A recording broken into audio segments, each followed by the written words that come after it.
Now, diplomatic efforts to kickstart a new and more constructive era of inter-Korean relations have resumed as high-level officials from the two Koreas are meeting again on this Friday for the second time in just 3 days. North Korea is said to have proposed holding today's meeting. And for more, we cross live to our correspondent Hwang Sung-hee at Seoul's Unification Ministry. So, Sung-hee, we have a huge day ahead. I'm sure people on both sides of the border are hoping for some progress to be made today.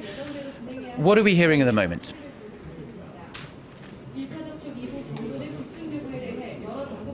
Good morning, Mark. South Korean Chief Delegate Kim Kyou-hyun and his North Korean counterpart Won Dong-yon were scheduled to begin the talks at around 10 a.m. Korea time at the truce village of Panmunjom. So it should be getting started as we speak. Now, today's meeting comes upon North Korea's proposal, as you said.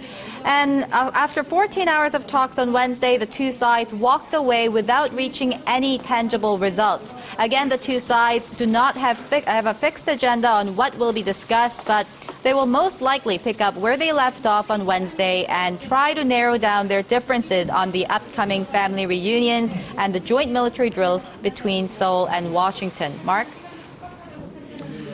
Well, it certainly sounds like they have quite the difference to bridge, really, over those issues. So how likely is it that the two Koreas will reach an agreement at this point?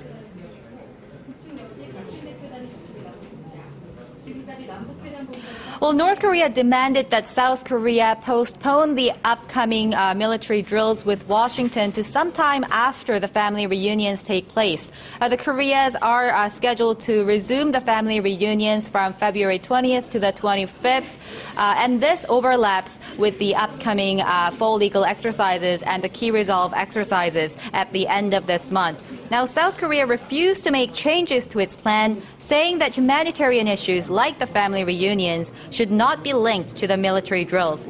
South Korea's presidential office of Cheongwade said earlier this morning that the South will not let the military drills disrupt plans for the family reunions and vice versa. So the big question for today is whether the Koreas can reach a compromise. And Mark, we must remember North Korea has a history of breaking promises, just like we saw the regime walk away from its agreement to resume the reunions last September, just days before the event. Mark? Yes, well, thank you, Sung-hee, and please do keep us updated on these talks there, and let's hope there is some progress to be made today.